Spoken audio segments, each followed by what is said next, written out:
Chapter 20. The Queen and the Sacrifice.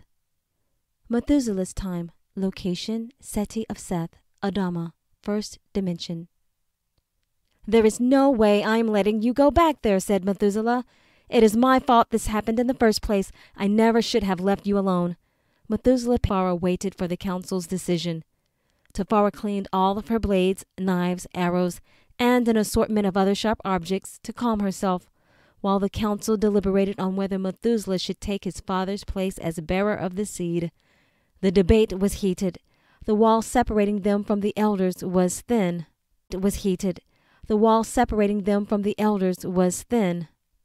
"Why did he not kill it when he had the chance?" argued one. "From the sound of it, he was outnumbered and surrounded," another responded. "Would not the bearer know in advance to take a group of men?" "The bearer of the seed is chosen by the one mind, but he is not. If he was the bearer, surely he would have known that Mother Eve's garment was to be protected at all costs, regardless of who was wearing it."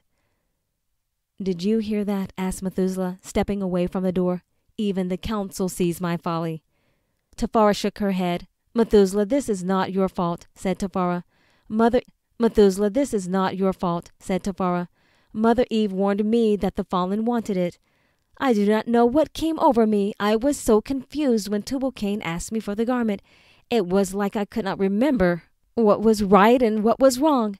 It seemed like a reasonable request. Giving him the garment seemed like I did it." "'Tis devilry is what it is," said Methuselah. "We have not encountered this type of attack before." He stopped pacing, walked over to the door, and pressed his ear against the panel to hear more. "I see now the fallen even have the ability to sway the mind." I felt the confusion too, Tafara said Methuselah quietly. "The voice of the one mind warned me repeatedly to focus on killing the giant child thing, but I was distracted when I needed to focus the most." "So, what is to be done now?" said Tafara. "From what I hear, Nema the goddess is giant Zen." "We learn from our mistakes and regroup," said Methuselah. He felt the fire returned. It burned within him, this time giving him wisdom. If the enemy can confuse us, then perhaps we can confuse the enemy. I will just ask Nema to give me the garment back. After all, greater is he who is with us than those fallen ones in this world." Tafara smiled. "Now you are sounding like Enoch." Methuselah's time, location, Seti of Nod, the Queen's seat at El Tava, Adama, first dimension. Nema, as she yawned and stretched in the heavy wooden chair. "Must we sit here much longer?" She tossed her long dark tresses over one shoulder. "I do tire of this." "My darling, it is your duty," Samjaza reminded her. "You are like a queen to these people now. Your presence here reminds them of the blessing of their covenant with the Benai Elohim." Samjaza gave her hand a reassuring pat. "Come now, they dote on your every word." They sat on the platform at El Tava in two chairs, nestled between two main pillars. Behind them stood Zen, content to busy himself with carvings into the wooden pillars. For now. Nema squirmed in her chair, shifting her body weight to distract herself from the burning sensation.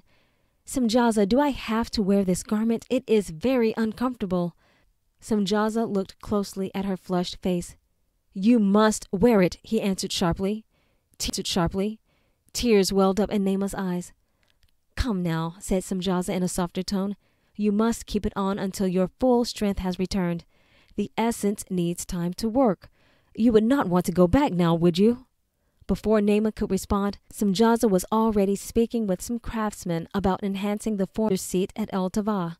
Now that the Benai Elohim would be ruling in the council's stead, the building would have to reflect the grandeur they were accustomed to. So with Samjaza busy, Nema decided to focus on Zen. Distraction helped take her mind off the constant pain from the garment. Nema peered over the back of her. "Zen," she called out, "we must get you more wood to carve." He had perfectly carved her and Samjaza's likeness into the wooden poles. Now he was adding images of the watchers as well. At the top of each pole, he whittled a likeness of his own head, so each pillar looked like the giant himself, minus the arms and legs. Naamah stretched her legs and squirmed in her seat. The weight of the garment was becoming unbearable. It was hot and felt as if it was burning her skin. Oh, if I could just take it off for a little while. Naamah looked at the long line of people waiting patiently in front of the platform. A group of men came with caged animals in exchange for tools, weapons, and strange mixtures from Samjaza. They even brought gifts in exchange for the use of Zen's brute strength. "My darling goddess," said Samjaza. He leaned down and whispered in her ear, "This negotiation may take a while. Can you manage on your own?" "No, I—" Naamah was about to take a while. "Can you manage on your own?" "No, I—" Naamah was about to refuse when a sharp pain like pins and needles pricked her skin. The pain made her pause. She smiled and said, "Of course I can. Take your time." The words seemed to come out of her mouth of their own volition. This happened whenever she tried to do anything on her own, like talk to Mother Zilla or say a kind remark.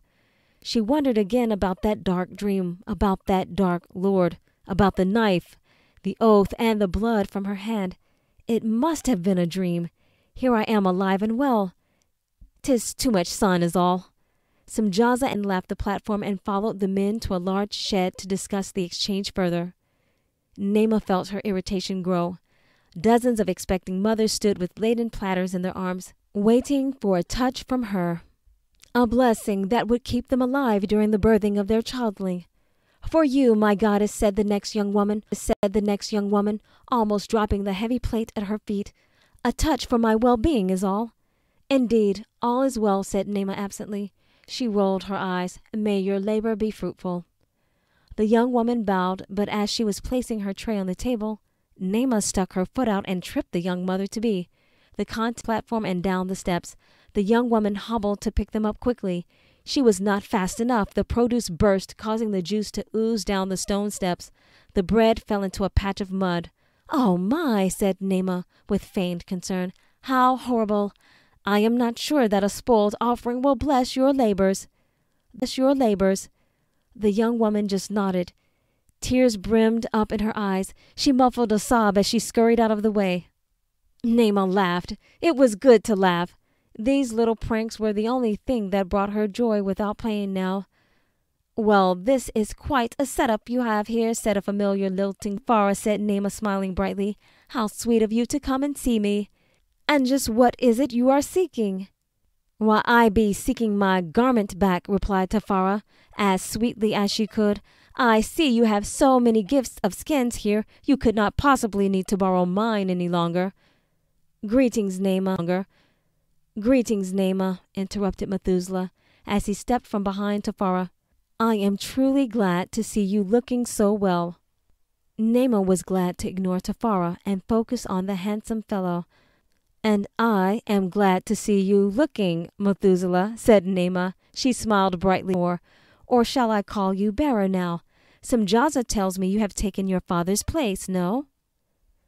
She stood up from her wooden chair. Her long dark hair cascaded around her face, and the garment clung to her form. "You are all dismissed," she said casually, as it is time for a repast. "We will resume after sun's peak." Naamah brushed past Tafara without a word and took Methuselah's arm into her own. Tafara rolled her eyes and followed behind the two of them past the guards. Since they were with Naamah, she and Methuselah had no problem getting past them. "I, for one, am glad that you are past them." "I, for one, am glad that you are ahead of the sons of Seth," said Naamah. "I have always admired your skill as a tracker." Naamah walked with him arm in arm towards the tent on the raised platform. Her tone was sultry as the midday sun. She ushered him inside. "Your father Enoch would surely be proud of your accomplishments." Naamah led him towards a low table. "But now we all have a chance to benefit from your wisdom and perhaps renew close relations with your tribe." Methuselah took a step back. He had been expecting defenses, not charm. The familiar fire stirred inside him. The voice spoke. "Say what I say." "Shall we dine?" asked Naamah sweetly, noticing his hesitation. "That would be most kind," said Methuselah. "Tafara and I have had a tiresome journey." "Of course," said Naamah coolly. "I will serve." She stopped and winced. Are you inconvenience you?" "I am fine," said Naima. She hesitated and then looked over her shoulder towards the door. She answered in almost a whisper. "It is just this garment," she said. Naima gripped Methuselah's arm as he gently helped her to the table. "The garment is quite uncomfortable. This time Naima's knees buckled and she almost lost her balance. Tafara stepped forward too. Grabbing Naima's other arm, she opened her mouth. Methuselah silenced her with one look. "Oh?" Methuselah asked casually. "How so?" "Well," said Naima, glancing at the door and quietly, "it feels as if I'm wearing a blanket of pins and needles. For truth, I do not see how Mother Eve could bear it all these years." "Indeed, how unusual," said Methuselah. He unlaced his water skin from his side and handed Naima the pouch. "Here, take a bit of this Alru tonic," said Methuselah. "It may soothe your discomfort." Naima did not hesitate. She clutched the pouch with both hands and gulped the liquid down as fast as she could. Suddenly, Naima doubled over. "It burns!" she cried. She threw the pouch down and spat the liquid out. "Oh, it burns!" she sobbed quickly and held her while she rocked back and forth. "Methuselah, do something," said Tafara. "Go get Medisi Yabasheth." "No, no," said Naima urgently as she looked towards the door. "Do not do it. I feel better." Her flushed face returned to its normal tone. Her eyes were calm and as deep as the river Gihon. She smiled at Tafara. "I feel much better now that you are here." Tafara smiled back. "Now you are the Naima I remember," said Tafara, examining her eyes closely. "My friend, I am glad to have you back." "Truly, I am glad to be back from that dreadful place," and the horrible whispers continued. "Please stay here." She clutched Tafara's arm. "When you touch the garment, the pain goes away." Naima struggled to continue. Her voice came out as if she were gasping for air. I can say what I want now and do what I want when you are near." Methuselah felt the fire again in the pit of his stomach as he watched the two friends talk. The voice spoke again. "Open your mouth. Say what I say." Methuselah did not know what else to do. He looked towards the door too. Samjaza and the other watchers would surely come looking for Naima soon. This might be his only chance. "You can trust us," said Methuselah. He continued, surprised at his gracious tone. "We can help you." Methuselah hesitated as he waited for the next words. None came, so he opened his mouth again. Words tumbled out. "You are bearing the heavy weight of Mother Eve's trespass," he said. "This garment was have not repented of your sins, nor have you offered a sacrifice for them. The garment from the Hidden Father is prolonging your life because life is in the garment. But since you have no right to wear that garment, it torments you. The garment can only be worn by someone whose sins have been atoned for by sacrifice. Naima cried more and clutched her arms to her chest. "It hurts here. It burns." Tafara placed a hand over Naima's heart. Naima sighed. She spoke once more. I remember making a vow to someone when I was gone. I swore I would serve him of that horrible place." "What place?" Methuselah kept the question to himself, knowing that it would be difficult for Naima to talk much. He felt helpless watching her writhe in pain. This reminded him of his dream. In his dream he saw Naima burning and screaming in pain. He opened his mouth again. More words came to his rescue. "Naima, the Hidden Father loves you. You need not go to that place of torment. Sheol was not created for you." Naima winced again when he spoke those words. Tafara wrapped both her arms around Naima so that she touched the garment in as many places as possible. Naima sighed and relaxed. "No matter what kind of oath you made to that wicked one, it can be renounced by the power of the Ancient One who created you. He has made provision for your redemption since before our world began." Naima was struggling to focus on his words. Her voice trembled as she spoke. "What must I do?" "Do what Father Adam taught," said Methuselah simply. "Repent of your wrongdoing, return the garment to me, and bring me an acceptable sacrifice like that of Abel. Then, as the bearer of the seed, I will offer it on the altar of fire for your sins." Naima cried out and clutched her side to ease the pain. She spoke. What acceptable sacrifice? I cannot remember. You must bring a spotless lamb without any blemishes. The lamb should be the very best you can find. I do not know if we have any lambs left. Zen is eating a great deal of our livestock. I would have to ask Simjaza for one. Tafara shook her head vehemently. No, Naima, said Tafara, rocking her as she spoke. There is no need to trouble Simjaza. I can go get a lamb for you. You can give me some grain in exchange for it. Would you like me to do that? Well, I think I would, said Naima. She cried out again. She was starting to shake. The garment, it burns so. There is one more thing I must tell you, said Methuselah, as he obeyed the urging of the voice. Once the garment is removed, you will die. Naima's eyes grew wide. No, I cannot go back there. I want to stay here. I want to live. Naima, said Methuselah, with an authority beyond him, you will go to paradise, a special place of peace and protection inside Sheol, and rest with Father Adam and Mother Eve. The wicked one will not be able to harm you there. Naima relaxed. There was a glimmer of hope in her eyes again. But you must repent and return the garment, said Methuselah. Naima furrowed her brow and squeezed her eyes shut. Methuselah could not tell if she was in deep thought or great pain. Would you like me to offer the sacrifice for you? Asked Methuselah. Naima's eyes rolled in their sockets. Naima, said Tafara, shaking her roughly. Can you hear us? I can hear you, said Naima weakly. Methuselah asked Naima the question again. Would you like me to offer the sacrifice for you? Naima was about to answer when there was movement at the entrance of the tent. Naima's entire body tensed. Simjaza, she asked. Her voice was weak. Is that you? Oh, many pardons, honored one, said a ruddy young boy, as he stumbled through the doorway.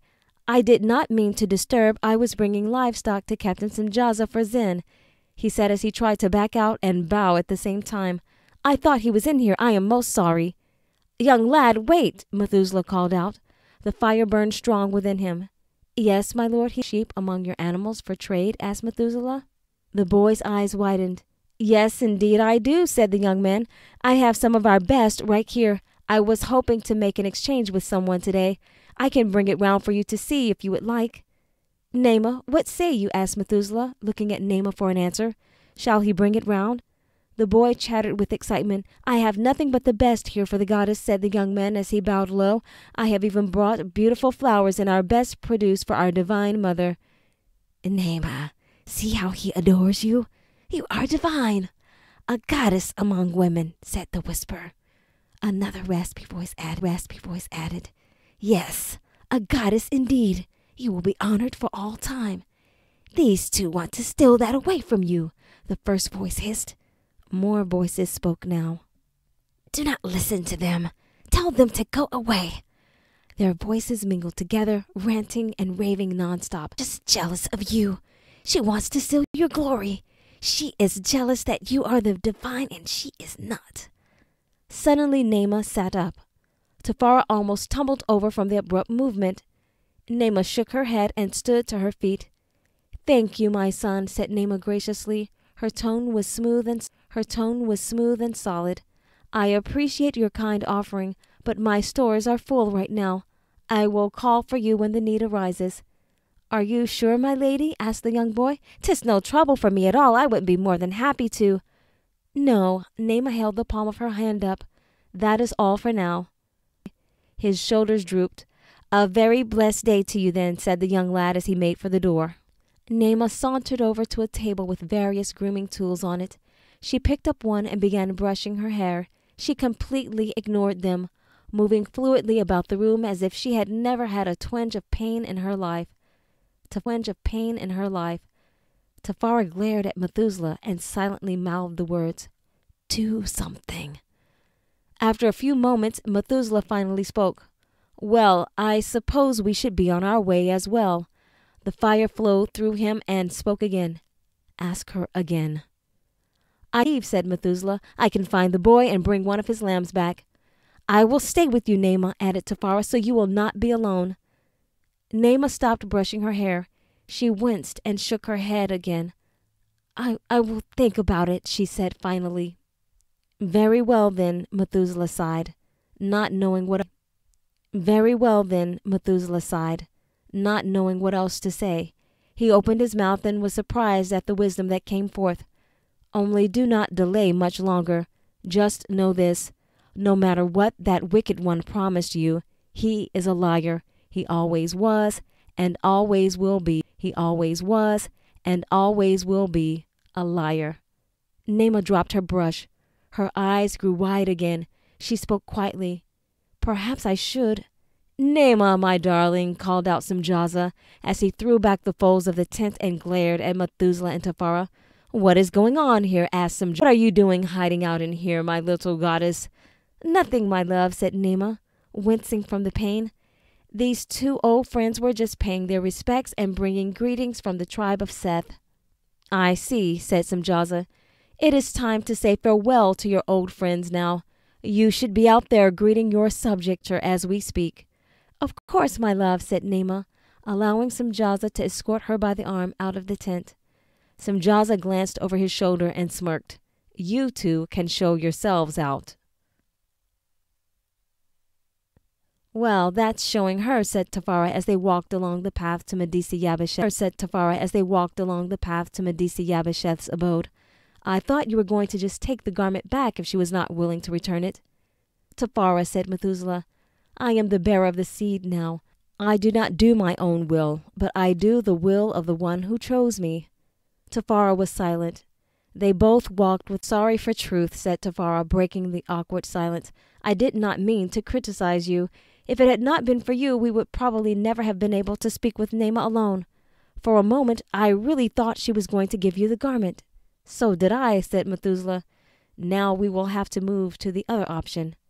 What is that? Asked Tafara, to a tall wooden pole at the top of the hill. What is that? Several people were bringing trays laden with alati cakes and produce and laying them at the foot of the pole. One man was even tying a lamb to the pole. It looks similar to the pillars we saw at the old elder's seat at El Tava, said Methuselah. But what are they doing? I know I saw a few of these people earlier while we were waiting in line to see Naamah, said Tafara. I think they are dropping off these gifts to her here so they do not have to wait in line at the elder's seat. Methuselah watched as one woman rubbed the pole with the palm of her Naamah to save her daughter. Methuselah felt the heat surge through every part of his being simultaneously. He had never felt such rage. Stop! He yelled. Before he knew it, he snatched the whip from his waist pack and lashed out at the pole. The people jumped out of the way as the whip lassoed the wooden pillar. The fire inside him gave him the strength of 10 strong men. With one pull, he jerked the pole out of the ground. It toppled over, scattering all the gifts and almost killing the lamb. This is not the way, yelled Methuselah. Father Adam would rend his garment if he could see you now, said Methuselah. He is not here to see this foolishness. The people were stunned into silence. He had their full attention. The bearer Enoch has been taken up to heaven's realm, but he passed his mantle, the mantle of Father Adam, to me. If you want your prayers answered, I will offer your sacrifices to the ancient Father here and now. The woman who had been crying shouted out, How do we know who to believe? The elders of Cain says Naamah is divine and can intercede for us because she was dead and is now alive. They say Simjaza is the chosen son of God, and we must go through him and his watchers for our every need before Methuselah could stop her. Naamah cannot even intercede for herself. She is in tremendous pain, and only devilry keeps her alive now. Come now, yelled a man. You are Father Seth's daughter. Of course you would speak evil of the daughter of your father's enemy. No, said Tafara, trying to defend herself. It is true. We were just with Naamah. I tried to help. Pardon me, said a female voice coming from the rear of the crowd. It was Medisi Yabasheth. I can vouch for what she says. Tafara speaks the truth, she does. I was with Naamah when she died, and I am sorry to there when she came back. She is not the same Naamah. She is tormented day and night by the fallen. There is nothing she can do to help you. She cannot even help herself. But the goddess Naamah helped my daughter deliver a healthy baby boy, one woman insisted. And just how much does that baby boy eat? asked Medici of an infant. Does he coo and cuddle like a normal wee one? Did your daughter live through the troubles? The woman dropped her head. No. My daughter passed on to the Shadowlands 2 eves ago. Her voice trembled. We do not know what to give the little lad. He is as big as a child, 4 sun cycles old, and he eats non-stop. We are almost out of food to give him. The woman started sobbing again. Please, said Methuselah, I come here in peace and to bring aid to everyone needing the grace only the hidden Father can give. But you must not bow down to a pole. You want to offer a sacrifice by fire. Say so now, said Methuselah. The fiery heat simmered in the pit of his stomach. The voice spoke. Build an altar. Methuselah began collecting stones near the hilly embankment. He stacked them on a pile of dirt where the pole had been, and then placed wood on top of the stones. Then Methuselah opened his pouch to retrieve the incense his father Enoch had left him. Next, Methuselah turned around to look at the crowd. Only a handful remained. I would like you to pray to the hidden Father for my daughter, said the man who had brought the lamb. She is with child, and for truth, I am afraid of what she might do for her very soul. I will do anything that might help her, he said, handing over the animal to Methuselah. Methuselah took the lamb, bound it, and laid it on the altar. How will we know the hidden Father has answered? Asked the man. He will answer by... Methuselah jumped back a step. White lightning dropped from a clear blue sky and lit the wood instantly. Oh my! The man exclaimed as he dropped to his knees to worship. Methuselah spoke with boldness. Behold, this lamb has covered your sins and provided for your daughter's need. Go home, said Methuselah. You will find you provided for your daughter's need. Go home, said Methuselah. You will find your daughter has been made whole. Outside time, location, Department of Progressions, Heaven's Realm, 3rd dimension.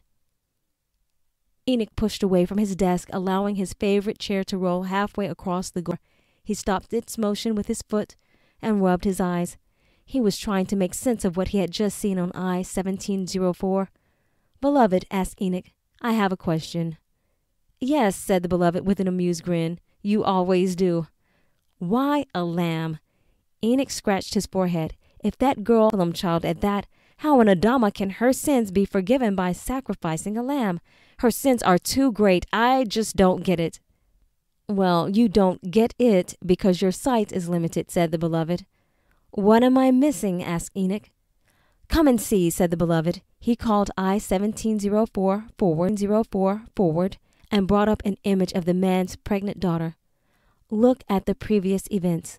First, she was taken by force and there was no one to help when she cried out. The action was against her will. 2. Her father was not consulted and never approved of the union. The action was against the will of the one in authority over her. And 3. The resulting life was never approved by the Father. Elohim and human marriages are forbidden. Therefore, in this instance, the Ancient One has allowed that Nephilim seed to miscarry, so the young woman is forgiven and made whole. I see, said Enoch as a smile spread across his face. That is fair. If it had happened to a daughter of mine, I would have wanted no less. Indeed, we are righteous in our judgment, said the beloved. Now, as for the second part of your question, you wanted to know how a lamb can take away sins. The beloved stood up. That I will show you. Follow me. Enoch hopped out of his chair and walked towards the beloved. The beloved took one step forward. Enoch instantly found himself standing inside a crowded pavilion, facing a raised platform. At the top stood a leader with trimmed hair and fair skin. He was a king of a man in elegant garb. Next to him stood another man, if you could still call him that. He also wore an elegant robe of purple, but his robe was bloodied and torn. His crown was not golden like the leader. Instead, a wreath of thorns donned his head, making it bleed. His skin fared far worse. It was shredded and oozing blood and pus. The leader said to the crowd, Behold the man! Enoch covered his mouth and tried to close his eyes. He did not want to look, but he had to. Maybe it was the eyes. There was no hatred or fear in them, only sorrow and, amazingly, love. Enoch muttered, "What could he have done to deserve this?" The crowd he stood in was more like a mob. They chanted, "Crucify him! Crucify him!" The elegant leader found no fault in him. Enoch breathed a sigh of relief and thought, "Good. They will let this man with the innocent eyes go free." Another man in a heavy white robe with a striped sash answered for his comrades, dressed in similar garb. "We have a law, and according to our law, he ought to die, because he made himself the son." This made the leader on stage very afraid. He tried to release the tortured man, but the robed elders insisted on more punishment. The crowd agreed and screamed for death. Enoch stumbled to stand upright as the crowd jostled him along. He watched as they forced the man to carry a heavy wooden beam through the stone paths leading to the outskirts of the city. With a little help from a bystander along the way, the battered man finally made it up the hill. Once there, they threw him to the ground and onto the wooden beams. They bound him to the wood, not with ropes, metal stakes. Enoch cringed and began to pray to the hidden Father for this man. Tears rolled down his face. Enoch did not feel the usual fire he felt whenever he prayed to the Ancient One. Enoch tried again, this time dropping to his knees and travailing in prayer. He felt absolutely nothing. It was as if the hidden Father had disappeared. What is this? Enoch wondered. Has the Father no sympathy for the man with the gentle eyes? What did he do? Enoch heard the cries of a few women and a young man who stood at the foot of the broken man on the wooden cross. They wailed and stopped. Who is that woman? Enoch searched his brain, trying to remember. Oh, is that she? Enoch remembered the scene in I-1704, showing the beautiful young couple with their precious newborn in the little town called Bethlehem. Indeed, she has aged, but for truth, that is the same woman. The young man hugged the sobbing mother, trying to comfort her as best he could. Maybe there is something I can do to help them. Enoch started to make his way towards the woman. Then the voice of the man on the cross made him freeze in his tracks. The broken man said, Enoch knew that voice. Enoch gazed up with wonder. He watched the beloved on that wooden cross suffer for hours. Enoch's throat ached with sobs. His eyes were swollen from crying, and he still could not look away. Finally, the beloved said, "It is finished." "It is finished." At that, Enoch found himself back in his office in heaven's realm. He was sitting at his desk, peering into I-1704. The beloved sat across from him. Enoch stared into the beloved's eyes. They were the same as the broken, just sorrow and more love than Enoch could fathom. Enoch fell out of his chair and onto his knees. "Lord," he said, sobbing, still grieving over the gruesome death. "The lamb on Methuselah's altar is a substitute," said the beloved simply. "I am the lamb that takes away the sins of the world. I am the lamb that takes away the sins of the world." "Do you believe my blood is payment enough for the young woman's sins?" asked the beloved. "Indeed, my Lord," said Enoch, still prostrate before the beloved. "My Father has agreed to exchange my life for the sins of all Adama," said the beloved. "His friend, it is my joy to give my life." Enoch took the hand the beloved offered and stood back on his feet. "There is no need for sorrow, for this is good news, Enoch. When the seed is sown into the earth, many sons of God will arise." Enoch smiled. "Like the dandelion, Lord? Stop my seed from spreading."